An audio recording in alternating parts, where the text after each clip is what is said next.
Nope. Can you hear it? Oh, there we go. Hello, everybody. Oh, it is so good to see all of you again here. I want to thank you all for, again, coming out to the Scott Joplin Festival in 2025, supporting ragtime music, supporting the musicians who continue to make it, and I'm especially pleased that you're all here tonight. We have a very unusual and special program in the history of this festival. As I think many of you know, customarily, the evening concerts feature a variety of performers, but this year we are honored to have an individual, a scholar, a musician, just an incredible person with us making his debut at the Scott Joplin Festival. And it's just such an honor to present him this evening, so I want to thank all of you for being here for that.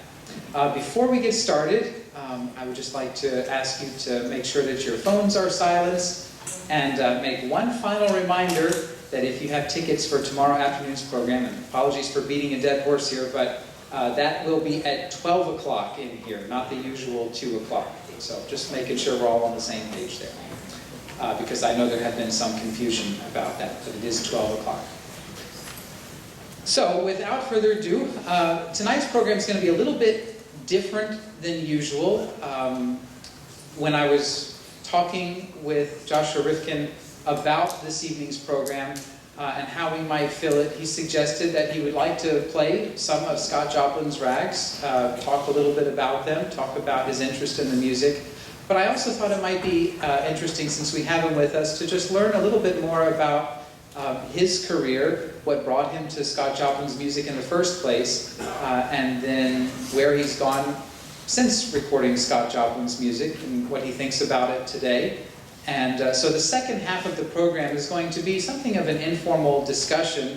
Bill McNally and myself will first spend a little while just chatting with Professor Rifkin up here, and then we'll open it up for a question and answer from the audience. So we'd like to give you an opportunity to ask any questions you may have of Joshua Rifkin in the second half of the program. So I mentioned that now so you can be thinking of any questions you'd like to ask, and we'll do that in the second half. So, I've already mentioned his name several times, and this is not going to be a big reveal, but you've also probably looked in your program and seen that every year the Scott Joplin Foundation presents a Lifetime Achievement Award to somebody who has made a significant contribution in the field of ragtime music performance, scholarship, or just in general to the promotion of the ragtime community. And like many of you, I think my first exposure to Scott Joplin's music was through a particular LP record that my dad had in his collection with a green cover and a very distinctive painting of Scott Joplin seated at an upright piano with some candlesticks on it. And when I was a budding classical piano student at the age of about 8 or 9 years old and heard The Entertainer somewhere, I told my dad about this piece of music I had heard, and he recognized the title. He was not necessarily a ragtime expert, but he had those records. Like a lot of folks back in the 70s, he bought those records and he pulled them out for me and said, well, you have to hear this. If you like The Entertainer, listen to this album. This is Scott Joplin played the way Scott Joplin wrote it. And so that imprinted on me at a very early age, and I grew up listening to that record and the 2 volumes that followed, the one on the yellow cover, the one on the red cover, and just devoured that music, just loved it, made cassettes of it from those records, played them over and over and over again, and that was my introduction to ragtime. And I know I'm not alone in having discovered Scott Joplin through the recordings of Joshua Rifkin. And so it's really special for me to be able to present this award to him tonight. I think the ragtime revival as we know it in the 1970s, I don't mean to suggest that he was the only one who got that going. Certainly we had Larry Melton, we had Rudy Blesch, we had Bill Bolcom, we had so many wonderful people, Dick Zimmerman, Trevor Tischner, lots of folks really pushing ragtime along in the 1960s. But it took a particular special set of circumstances to put it forth onto the national stage. So Joshua Rifkin made some recordings of Scott Joplin's music that became very popular in their own right, and it was those recordings that caught the ear of, I was going to say producer, but director George Roy Hill, who, as he was preparing to make his film The Sting, thought this would make the perfect soundtrack to it. And he approached Joshua Rifkin about providing the soundtrack to the film. Professor Rifkin was busy at the time, couldn't fully do it himself, but turned the duties over to Gunther Scholler, who turned it over to Marvin Hamlisch, and eventually we get what we all know as the soundtrack of The Sting, which then only further solidified Scott Joplin's standing as one of the great American composers and helped to repopularize his music. And of course that provided some of the impetus for the first Scott Joplin Festival in 1974. So I think it's safe to say that on a certain level, this festival and the revival as we know it probably wouldn't fully exist if not for the pioneering recordings of Joshua Rifkin on the None Such label in the early 1970s. So you've heard me talk for quite a lot, and I want to turn it over as quickly as possible to Joshua Rifkin, but I do want to say the Scott Joplin Foundation is very pleased and honored this year to present, excuse me, I'm getting nervous, can you tell? To present the Lifetime Achievement Award in Ragtime to Joshua Rifkin.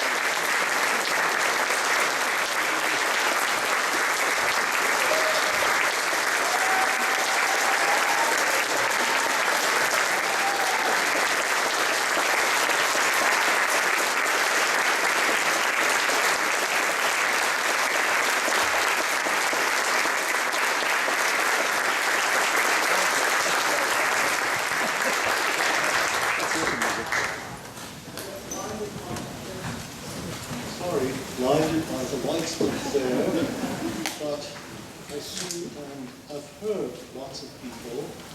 I have to say, first of all, thank you so much for this very warm welcome. I also have to thank the foundation for this award. You know, if you stick around long enough, you get the odd award of this prize or that. But this one means an exceptionally a lot to me. It's like none other I've had, and I really treasure it particularly. So thank you to the foundation, to the city of Sedalia, to all of you here. I'll have to say, to be here at this festival is a privilege, is an honor, and one that, as I've already indicated, means a very great deal to me. Now, I should mention that earlier today, thanks to the mediation of Larry Melton, I was able to talk briefly to my very old, but for a long time not seen, friend William Balcom, and Joan Morris, his wife. Bill played a great role in my coming to Joplin, as you'll hear in the second half of this, but I think it's even fair to say that there would not have been my recordings of Joplin without Bill. As some of you may have heard, he's not in the very best of shape at the moment. But not least for that reason, I'd like this evening to be a shout out to Bill for all that he has done and for all that he has meant to me.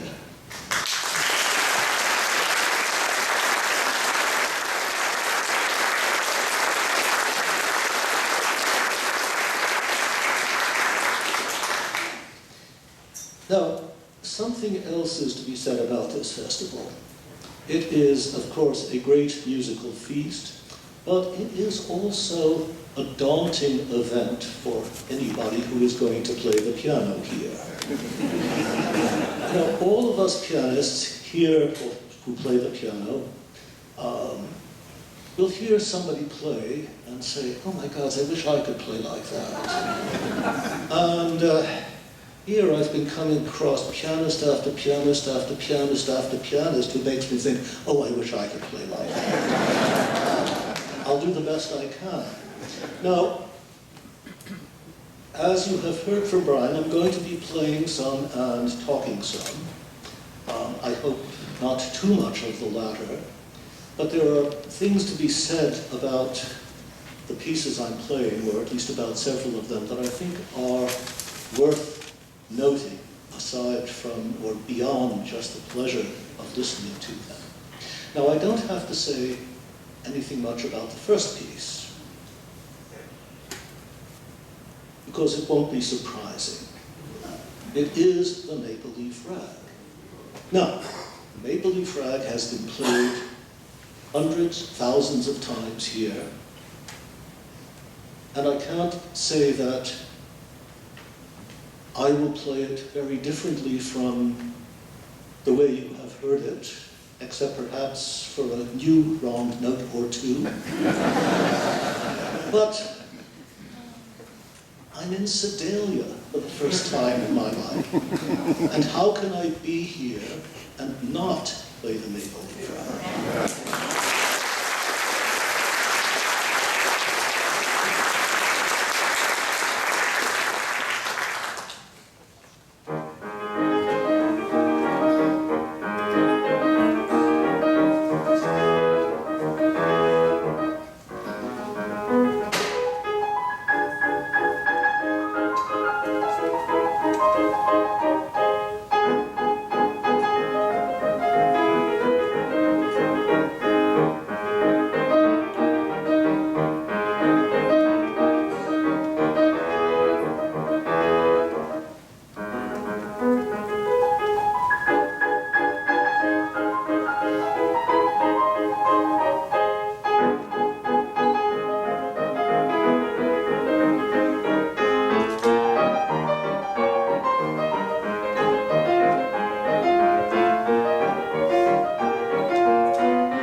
so much.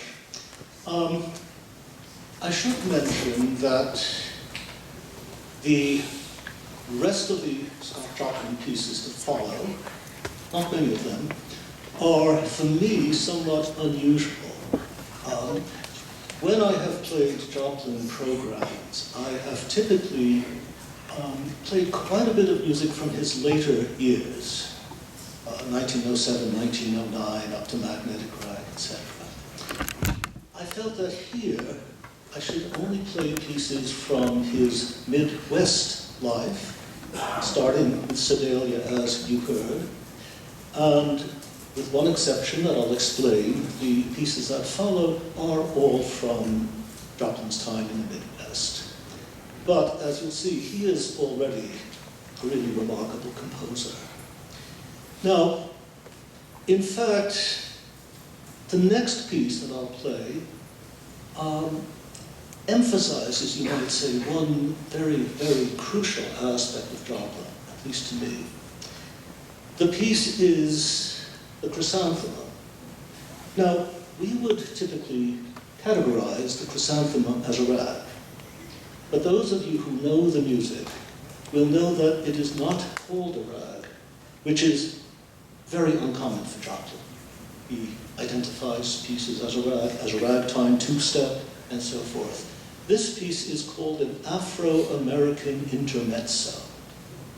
And it's worth picking apart that title for a moment or two. Joplin can't be understood without awareness of the traditions from which he comes. And it's a tradition of which he is very conscious and very proud. And in giving this piece, this title, he is actually stating a claim that can easily be overlooked. Because intermezzo is, of course, a European classical genre. It's a relatively recent one, in fact, from the 19th century. So Joplin, with this title, is saying, but I can lay claim to this tradition, as well as that from which I came through birth. And at the same time, he's saying, but I can change this tradition. I can bring this new element into it, and thus go beyond limitations with which Joplin, of course, would have had to live all of his life. It's a theme that recurs throughout Joplin. I'll come back to it, but first, let me play you this very beautiful piece, and then I'll say a couple of more things about it.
It's not a piece that gets played that often, but it's such a beauty. But I'd like to call attention to one or two things about it. I mentioned that it is not a rag, although it has the form of a rag, and it has the steady bass figures of a rag. But what's lacking in it largely is the defining feature of rags, or one of the most defining features, namely syncopation. There is very little syncopation in this piece. If you hear the opening strain,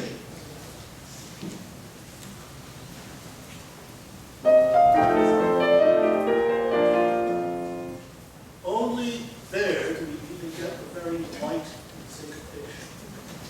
Contrast this with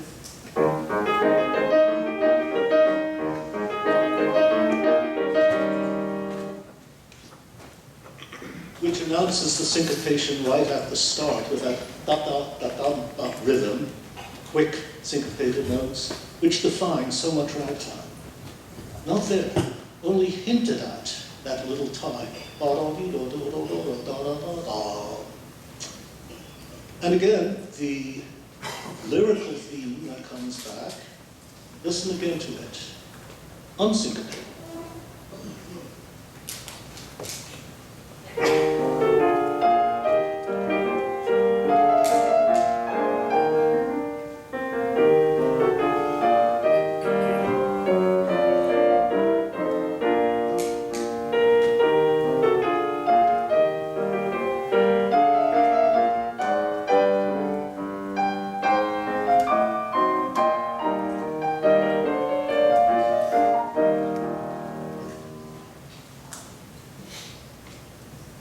So very distant from your typical rag.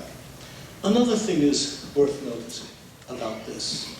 Please forgive me if this sounds rather scholarly and pedantic. But something else is unusual here. Joplin, over that theme you just heard, places a marking for the pianist, telling you how to perform it. And the marking is dolce, sweetly. Standard Italian classical marking.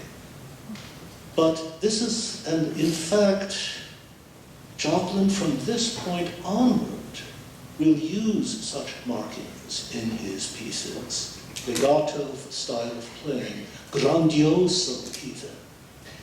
So this is again a step in his embracing a tradition beyond his own, and again turning it into his own uses, his own style. Interestingly, dolce never appears again.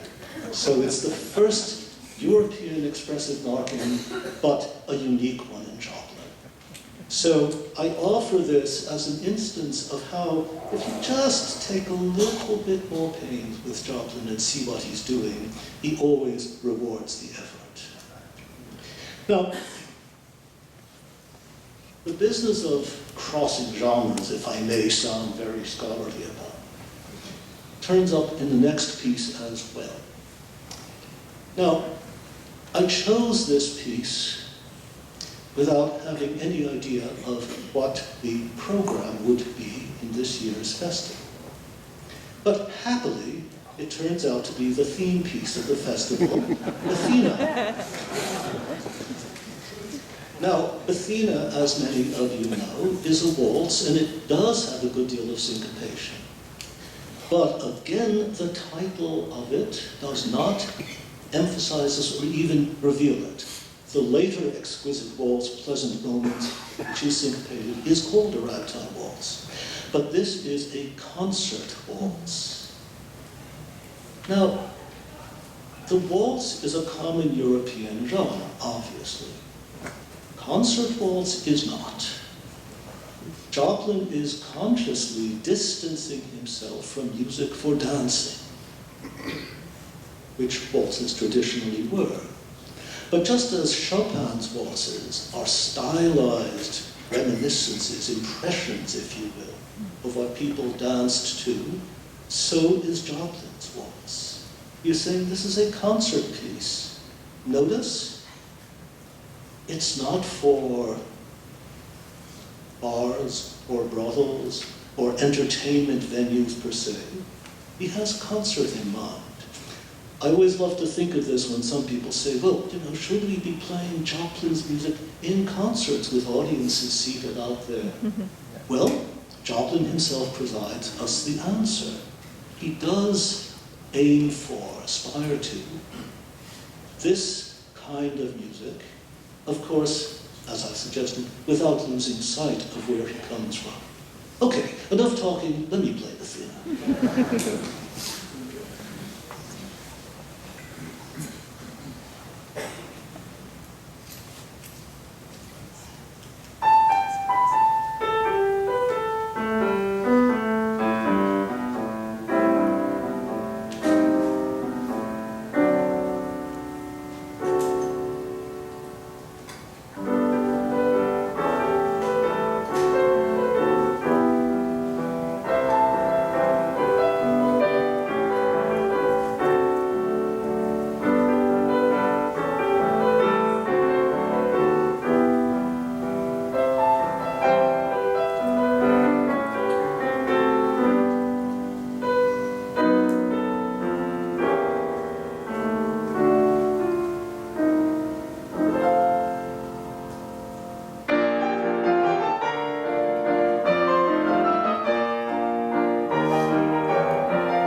the t-shirt.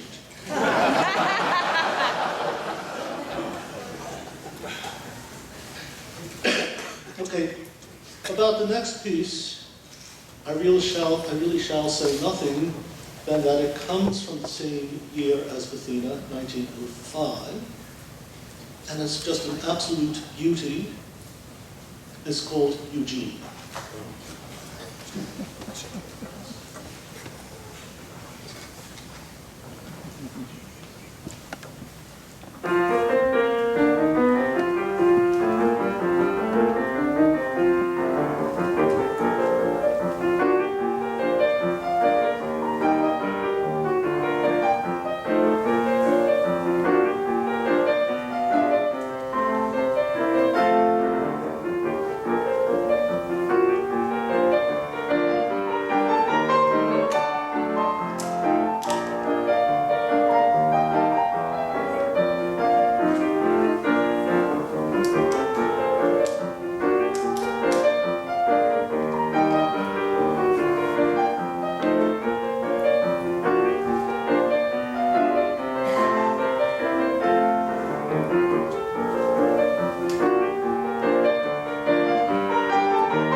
it occurs to me that there is one thing I might say about this piece.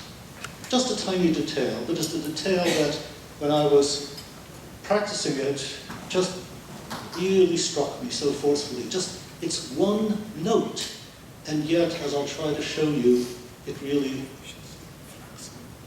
makes a difference, and a difference that is so characteristic of Joplin. The second strain, let me play you how it might have been written by a conventional composer.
Sneaking into the music. Well, that's one of the things that defines Joplin as a composer, or at least for me.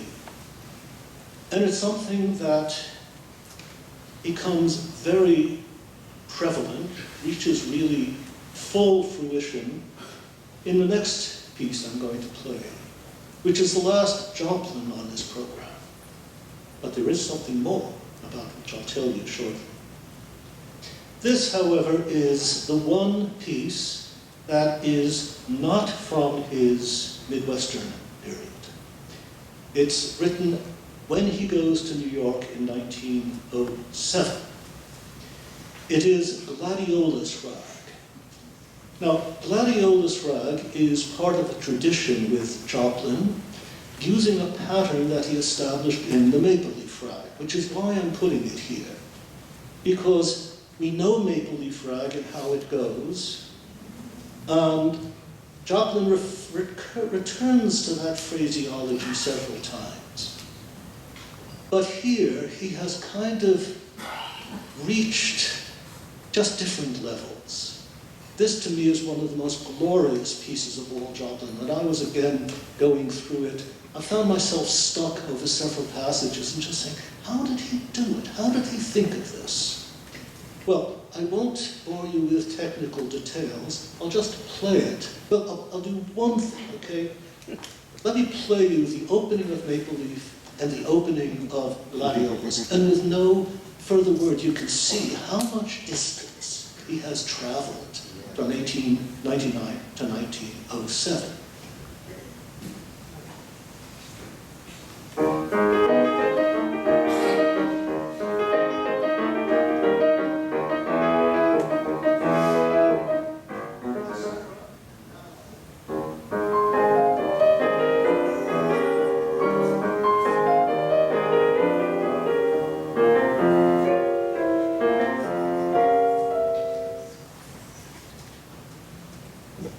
Every detail, the keyboard writing, the harmony is much further evolved and refined. So it's easy to say, well, Joplin just returned to the same old ideas. No. As with any artist, as with any composer, the same ideas can give him steadily new ideas, new ways of looking at something and making it more than it had been before.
said we'd have something more. And here is something that is a surprise, even to Brian Wright.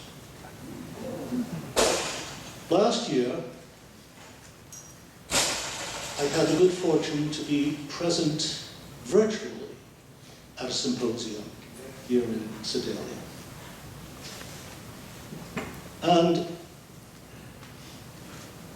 I can't remember either during that symposium or afterwards, the great Joplin scholar Edward Berlin told me of something extremely interesting. Namely, that the graphic artist, New Yorker writer, Chris Ware, a great ragtime enthusiast, and the publisher of the Ragtime Ephemeralist, owns a manuscript by Arthur Marshall of the rag Lily Queen. Now, Lily Queen is a rag that is published with the name of Marshall and Joplin. And what Joplin's role in this has been unclear. Now, I won't bore you with all of the ins and outs and all of the mysteries, but in fact, this discovery, if anything, makes the history of Lily Queen a bit more complicated or even more problematic. Luckily, Ed Berlin is going to write about this in a forthcoming issue of Chris Ware's Ragtime Ephemeralist. For that reason, I have promised not really to say anything about it, except to let you hear it. But I can say this. Those of you who have played the piece, pianists will notice many little details that are different. Different chord voicings, some different transitional measures, and so forth. Everybody who knows the piece just from hearing will notice some very striking differences in the last strain. So I'm going to play it because I know the published version fairly well. I'm going to rely on the music to make sure that I don't go wrong and play what's most familiar to me instead of what we have in Arthur Marshall's manuscript, which Chris Ware and Edward Berlin have very generously agreed to share with me and allowed me the great honor of presenting it for the first time, no doubt, since Marshall's own early lifetime, because as you know, he left music fairly young. So, let us hear what Lily Queen first sounded like.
there you have Lily Queen, as first composed by Joplin's dear friend, Arthur Marshall.